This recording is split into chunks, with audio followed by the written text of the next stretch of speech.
हम आज इस वीडियो में कंबाइंड मीन, वेटेड मीन और ज्योमेट्रिक मीन के बारे में पढ़ेंगे। तो सबसे पहली चीज दिमाग में आनी चाहिए कि कंबाइंड मीन पढ़ें क्यों। Why combined mean? We were happy with arithmetic mean, right? So what's the need of studying combined mean? Now suppose the average score in maths of 10th A of a school is 60 marks. एक school है जिसमें 10th A division है जिसका average score 60 marks है।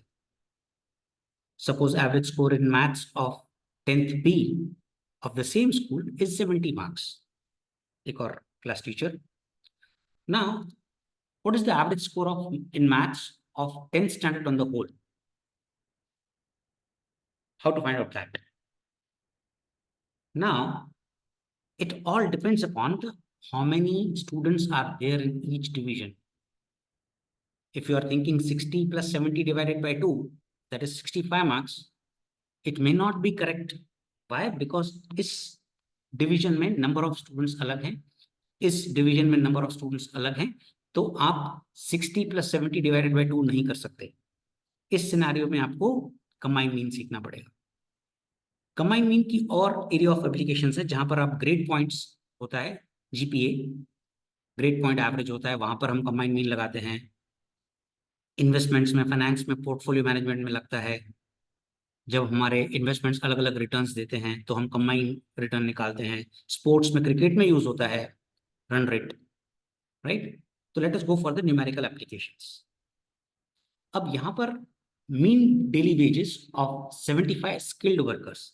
अब देखिए, skilled workers 75 है और अनस्किल्ड वर्कर्स 125 है। तो नंबर ऑफ वर्कर्स अलग अलग हैं, कैटेगरीज अलग अलग हो गई, skilled workers and unskilled workers. क्योंकि नंबर्स अलग अलग हैं इसीलिए हमें कंबाइंड मीन निकालना पड़ेगा, राइट? कैटेगरीज हो गई स्किल्ड एंड अनस्किल्ड। तो N1 स्किल्ड हमारे पास है 75, जिनका एवरेज है 280 एवरेज डेली वेज। फिर अनस्किल्ड वर्कर्स 125 है, जिनका एवरेज वेज है 150।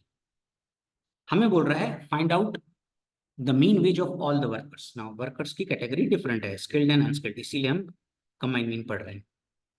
कंबाइंड मीन का फॉर्मूला होता है N1 bar X1 plus N2 bar X2 upon N1 plus N2। Now combined mean is equals to bracket open करें N1 which is 75 multiplied by bar X1 which is 280 plus फिर एक और bracket open करें N2 which is 125 into bar X2 which is 150 divided by ये first number 75 plus की sign, फिर ये first number 125, that is N1 plus N2. Now calculus on 75 into 280, 21,000, फिर plus 125 into 150, 18,750 divided by 75 plus 125 is 200, and when you will solve it, you will get 21,000 plus 18,750 divided by 200, you will get as 198.75 rupees. तो जब skill और unskilled यानी grading अलग हो तब हम combined mean लगाते हैं, और मेन तो नंबर ऑफ वर्कर्स डिफरेंट है तब हम कंबाइंड मीन लगाते हैं। ये दो सम सेल्फ लर्निंग के हैं, आप खुद करेंगे, और अगर डाउट है तो आप मुझसे पूछ सकते हैं, मैं इसका एक्सप्लेनेशन का वीडियो डाल दूँ। अब ये सम में हम क्या सीख रहे हैं? सबसे पहले तो मेन एंड वुमेन है तो डिफरेंट कैटेगरीज हो गई।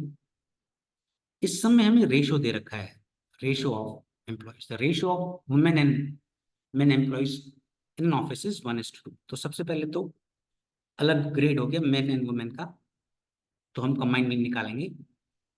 और इस समय हम क्या सीखना चाहते हैं वो है कि अगर हमें एक्चुअल नंबर ना दे रखा हो और हमें प्रपोर्शन दे रखा हो, रेशियो प्रपोर्शन दे रखा हो, तो भी हम कंबाइंड मीन निकाल सकते हैं। जैसे N1 is 1, वुमेन का रेशियो 1 है, ओके, और उनका जो एज है, वुमेन का एज है वो है 34 ईयर्स। N2 मेन का रेशियो 2 है और उनकी एज है 37 ईयर्स। तो what new thing we learn in this is कि अगर हमें एक्चुअल नंबर ना दे रखा हो, जैसे यहाँ पर तो हमें एक्चुअल नंबर्स दे रखे थे ना, अगर मान लीजिए एक्चुअल नंबर्स नहीं है और हमें सिर्फ प्रपोर्शन दिया हुआ है, तो भी हम कंबाइन मीन निकाल सकते हैं. This is what we have to learn from this sum. Formula same, n1 bar x1 plus n2 bar x2 upon n1 plus n2. Bracket open करें, n1 1 into 34 plus second bracket open करें, n2 is 2 into 37 divided by 1 plus ये जो first number है 2. अब इसको solve करेंगे, 34 plus 74 divided by 3 which will get 36 years. अब ये एक सेम सम है जिसमें प्रपोर्शन की मदद से हमें कंबाइंड मीन निकालनी है. मेल का प्रपोर्शन m है, फीमेल का प्रपोर्शन 3m है, तो प्रपोर्शन हो गया 1:3.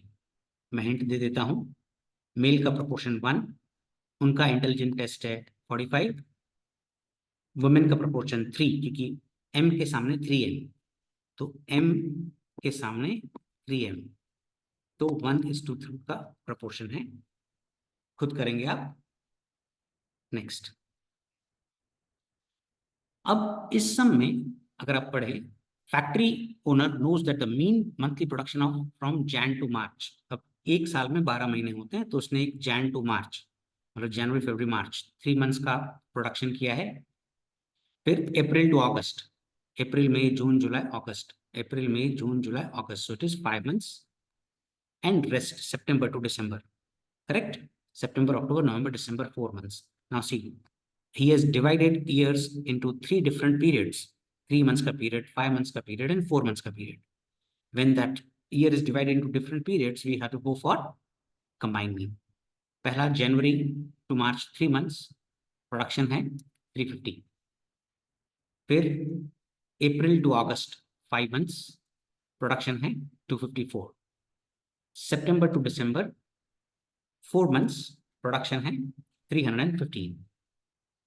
Now you need to find out the combined mean. अब n1 bar x1 plus n2 bar x2, अब इसमें एक और ग्रुप भी है, तो plus n3 bar x3 upon n1 plus n2 plus n3.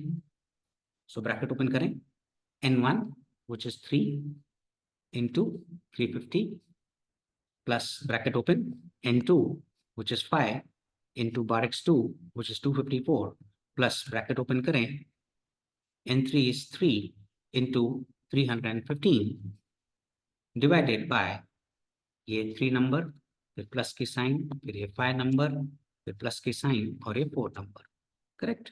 And when you will work out, you will get these values, 298.33 items.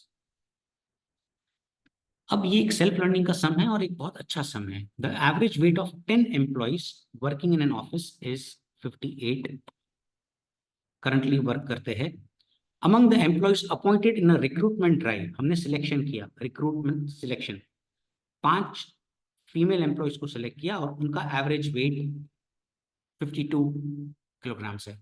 4 mail employees को select किया, उनका एवरेज वेट 60 है. मतलब 10 एम्प्लॉयज करंटली हमारे ऑफिस में काम कर रहे हैं और न्यू रिक्रूटमेंट किया 5 फीमेल्स को और 4 मेल्स को. हमें चाहिए mean weight of all employees in an office after recruitment. Recruitment हो जाने के बाद उनका एवरेज वेट क्या है. अब देखिए 10 एम्प्लॉयज हैं करंट के, फिर 5 फीमेल्स हैं, 4 मेल्स हैं, राइट. तो कैटेगरीज अलग हो गई, तो हमें क्या निकालना पड़ेगा, कंबाइंड मीन. आप ये खुद करेंगे, राइट. हिंट दे दी है मैंने, राइट. 3 ग्रुप्स हैं, तो formula n1 bar x1 plus n2 bar x2 plus n3 bar x3 upon n1 plus n2 plus n3. Let's go for the next one. अब इसमें the mean marks of a student is in 7 theory papers is 62.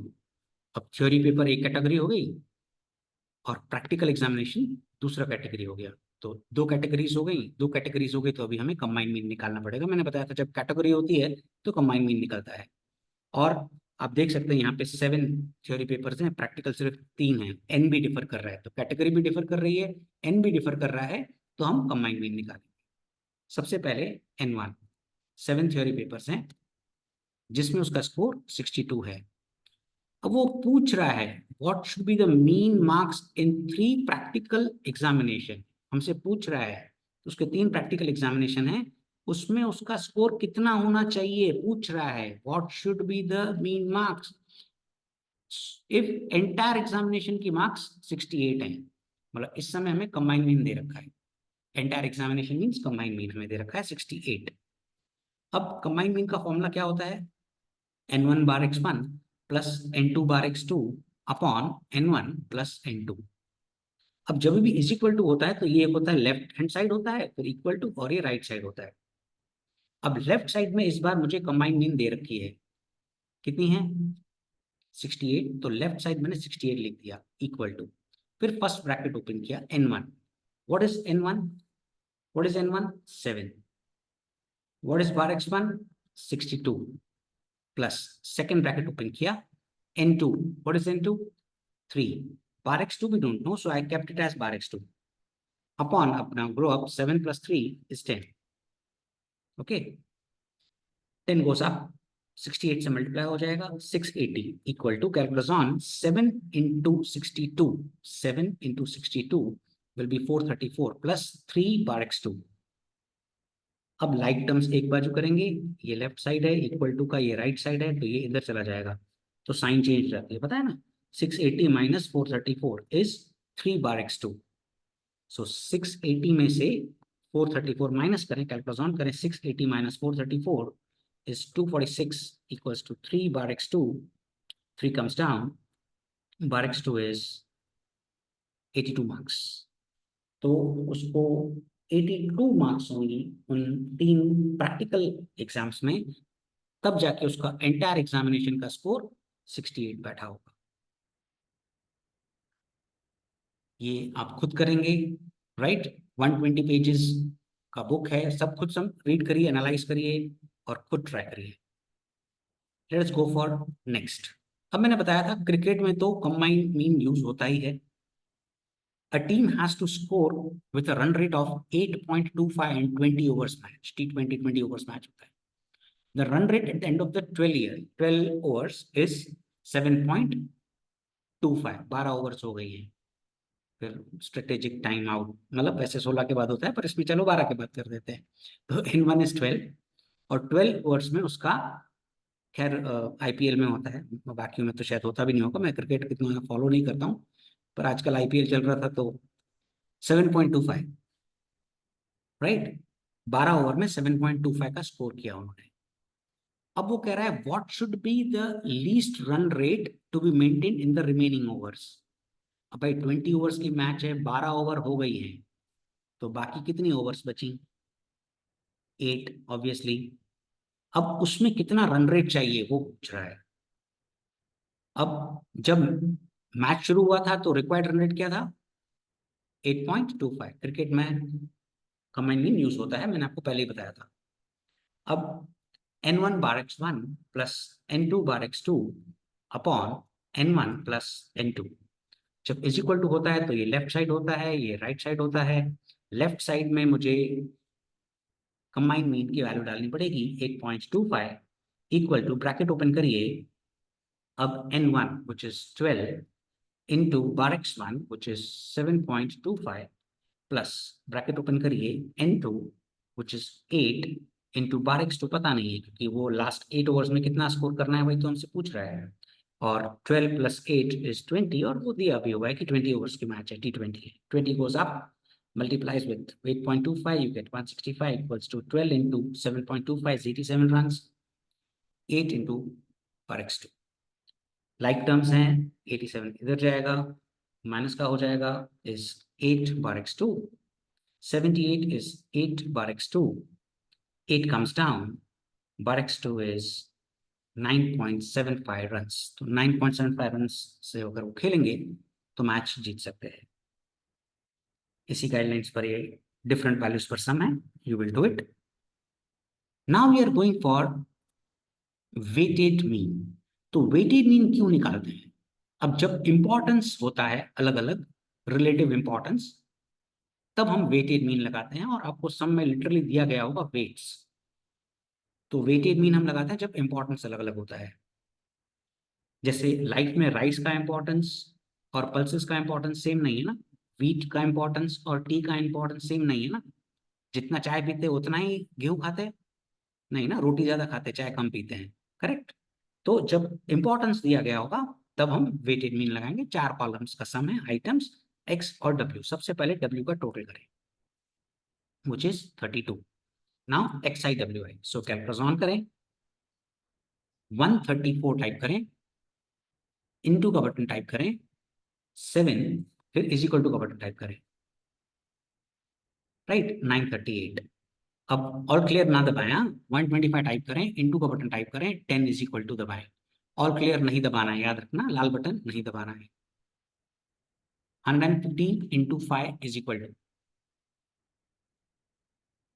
तो आपको आ गया 575। 97 into 8 is equals to,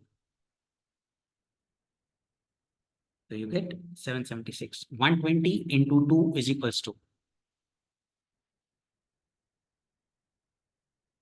you get 240। अब GT press करिए, ये GT press करिए, right, तो you will get these values.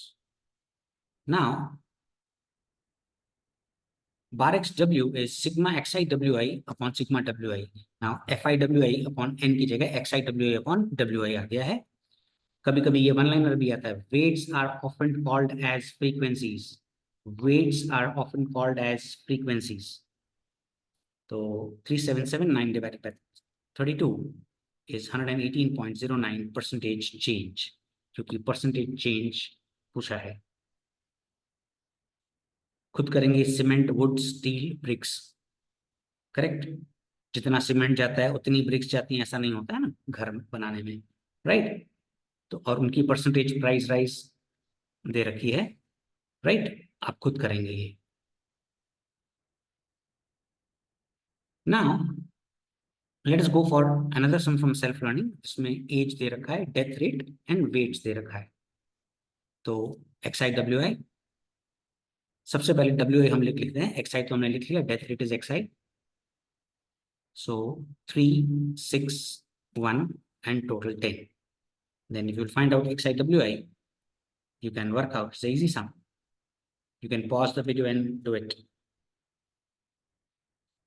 अब इसमें जो न्यू चीज सीखनी है ना, वो ये है कि जो 10.8 आंसर आया, दैट इज डेथ्स पर 1000। डेथ रेट इज ऑलवेज पर 1000। तो ये न्यू चीज है, दैट्स इट, कि डेथ रेट इज ऑलवेज पर 1000। तो आपको 10.8 डेथ्स पर 1000 लिखना है, या 10.8 डेथ रेट लिखो, या डेथ्स पर 1000 लिखो ना। यहाँ पे 2 ऑफिसर्स हैं, क्लर्क है और प्यून है। तो कैटेगरी हो गई, ऑफिसर एक कैटेगरी है, क्लर्क एक कैटेगरी है, प्यून एक कैटेगरी है। और sometimes if you find out in this scenario, if you find out the combined mean or if you find the weighted mean, both will give you the same answer। क्योंकि कुछ students बोलते हैं sir यहाँ पे तो category अलग है, आप कंबाइंड मीन करिए। पहले तो सब में बोल रहा है कि वेटेड मीन करो, तो हमें जो बोल रहा है वो करना पड़ेगा, हमें वेट्स डालने पड़ेंगे, 2, 10, 3। अब कुछ स्टूडेंट्स बोलते हैं सर कैटेगरी अलग हो गई, नंबर अलग है, कंबाइन मीन करो। तो ट्रस्ट मी, कंबाइन मीन से भी आंसर कट कॉपी पेस्ट आएगा। तो ये सम आप कंबाइन मीन से करो या वेटेड मीन से करो, answer will be cut copy paste, right, will be same. You can try it, you'll get 506.67 even if you will apply combined mean formula। okay, चलो। अब वेटेड मीन का मैंने बताया था एजुकेशन में भी यूज होता है, अगर वेट्स इंपॉर्टेंट अलग अलग हैं। जैसे यहाँ पर for admission in a college weight of 40 is given to the marks of the 12th class. 12th grade में जितने मार्क्स आएंगे उसका 40 वेट है, and 60 is to be given in the entrance exam. As per the merit list of a college, a student can get admission if his weighted marks is 77%, if the student has scored 82% in 12th class। अब 12th class और entrance, अब 82% आया उसको 12th class में, और 78% आया उसको entrance में।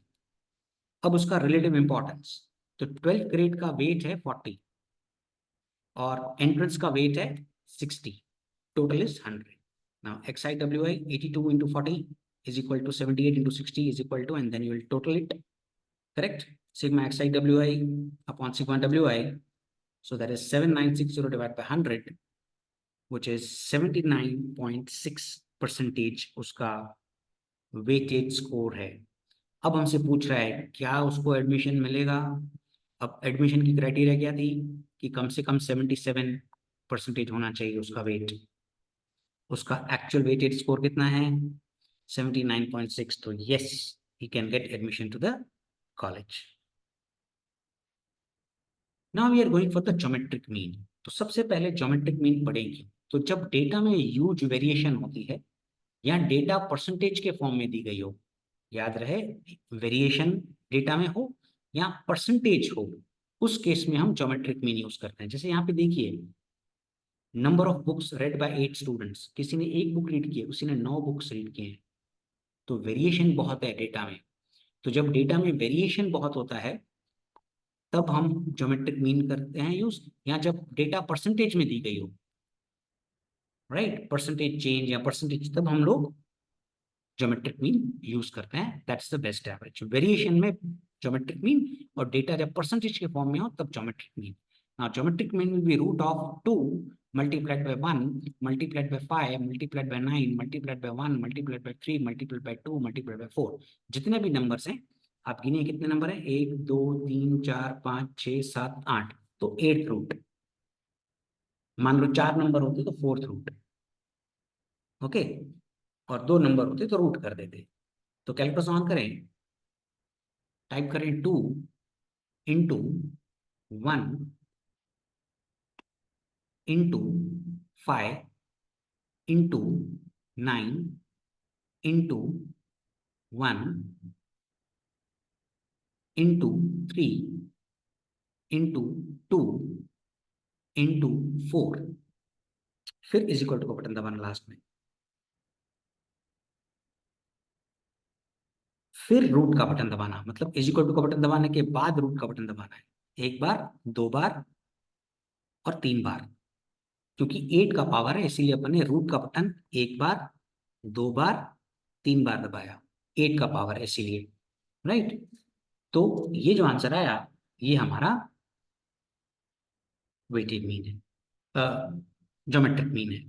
क्यों? क्योंकि डेटा में वेरिएशन ज्यादा था इसीलिए अपन ने ज्योमेट्रिक मीन यूज किया. ये सम आप खुद करेंगे. डेटा में वेरिएशन देखिए, मार्क्स 8 मार्क हैं और 85 मार्क्स हैं. तो डेटा में जब वेरिएशन बहुत होता है तो हम क्या लगाते हैं, ज्योमेट्रिक मीन. अब डेटा परसेंटेज में दे रखी है, तो मैंने बताया था जब डेटा परसेंटेज में दे रखी होती है तो हम क्या करते हैं, ज्योमेट्रिक मीन. अब मशीन डिप्रिशिएट करती है. डिप्रिशिएशन क्या होता है, अकाउंट्स में आपने पढ़ा होगा या आगे पढ़ेंगे कि जब मशीनरी की वैल्यू कम हो जाती है तो उसे हम डिप्रिशिएशन कहते हैं. तो 10% डिप्रिशिएशन, 7% डिप्रिशिएशन, 5%, 2%. एक तो डेटा परसेंटेज में दे रखी है, दूसरा वेरिएशन भी देखिए कितना है, राइट. अब percentage is always calculated on cost, तो मान के चलते हैं कॉस्ट 100 है. परसेंटेज ऑफ डिप्रिशिएशन दे रखा है 10 7 5 2. अब बुक वैल्यू क्या होती है, 100 की मशीन है और अगर 10 को डिप्रिशिएट हो जाए, उसका वैल्यू 10 रुपीज कम हो जाए तो उसका वैल्यू कितना हो जाएगा, 90. 100 की मशीन है, 7 रुपीज उसकी वैल्यू कम हो गई तो उसकी वैल्यू कितनी हो गई, 93. 100 की मशीन है, क्योंकि percentage always calculated on 100, that's why आपने 100 को बेस किया है. 100 minus 5 is 95 and 100 minus 2 is 98. Now the geometric mean will be root of 90. ये जो बुक वैल्यूज है ना वो लिखेंगे 90 into 93 into 95 into 98 का 4th रूट. ओके, तो 2 बार रूट का बटन दबाएंगे जब इज इक्वल टू करेंगे ना, राइट. तो कैलकुलेट ऑन करें, 90 टाइप करें, इंटू का बटन दबाएं 93, फिर इंटू का बटन दबाएं 95, फिर इंटू का बटन दबाएं 98, फिर इज इक्वल टू का बटन दबाएं. अब 2 बार रूट का बटन दबाएं, 1 बार रूट का बटन दबाएं, फिर दूसरी बार रूट का बटन दबाएं, राइट. तो ये आपका आंसर है. अब ये बुक वैल्यू है, Agreed, this is the book value at the end of the 4th year. तो 100 बेस है, करेक्ट, बुक वैल्यू हो गई 93.95, तो 100 minus 93.95, that is your average rate. 100 minus 93.95. Now let us go by this illustration. अब population में increase दे रखी है, percentage में डेटा है, परसेंटेज में डेटा है तो आप क्या करेंगे, राइट, ज्योमेट्रिक मीन, पॉपुलेशन दे रखा है, परसेंटेज इसका 100, अब इंक्रीज दे रखा है। अब फर्क क्या है, पिछले समय डेप्रिसिएशन था तो डिक्रीज हो रहा था, अपन ने माइनस करने के बाद ये आंसर निकाला, करेक्ट। अब लॉजिकली यहाँ पे क्या होना चाहिए, अगर आप प्लस सोच रहे हैं तो बिल्कुल सही सोच रहे हैं, राइट, प्लस करेंगे तो आंसर आ जाएगा, प्लस करेंगे तो आंसर आ जाएगा, प्लस करेंगे तो आंसर आ जाएगा, correct. Now geometric mean will be root of 115 into 118 into 113 into 120 का fourth root, you use the fourth root, agreed, क्योंकि 4 नंबर्स हैं। चलो ऑन 115 टाइप करो, इंटू का बटन दबाओ, 118 टाइप करो, इंटू का बटन दबाओ, 113 टाइप करो, इंटू का बटन दबाओ, 120 टाइप करो, फिर इज इक्वल टू का बटन दबाओ और 2 बार रूट दबाना। एक बार रूट दबाओगे तो ये आंसर आएगा, एक और बार रूट दबाइए तो ये आंसर आएगा। अब 116.47, अब पॉपुलेशन थी 100, हो गई 116.47, तो ग्रोथ कितना हुआ, बिल्कुल सही, 116.47 माइनस 100 विच इज 16.47%। अब ये एक सेल्फ लर्निंग का सम है, एक पर्सन ने पेंटिंग खरीदी है, उसकी 50% वैल्यू फर्स्ट ईयर में इंक्रीज हो गई और दूसरे ईयर में 10%, 10% वैल्यू डिक्रीज हो गई, एक में इंक्रीज है एक में डिक्रीज है। अब परसेंटेज में और वेरिएशन भी देखिए, 50 इंक्रीज, डिक्रीज 10, वेरिएशन इज 60%। तो मान लेते हैं कॉस्ट इज 100, परसेंटेज चेंज लिखा है मैंने। अब ध्यान रखना, हमें एक्चुअल वैल्यू पे जाना है, ये इंक्रीज है इसीलिए प्लस होगा, ये डिक्रीज है इसीलिए माइनस होगा, तो ये न्यू चीज सीखी आपने। अब root of 150 into 1 into 90 and you will get 116.189, so average growth rate is 16.189 या 19%. A taxi traveled 15 kilometers on Monday and 250 kilometers in Tuesday. अब 15 और 254 में huge variation क्या निकालेंगे, ज्योमेट्रिक मीन, करेक्ट। जब दो नंबर्स होते हैं तो ए और बी करते हैं ज्योमेट्रिक मीन को, root of 15 into 24 254 which is 61.72. Wish you good luck.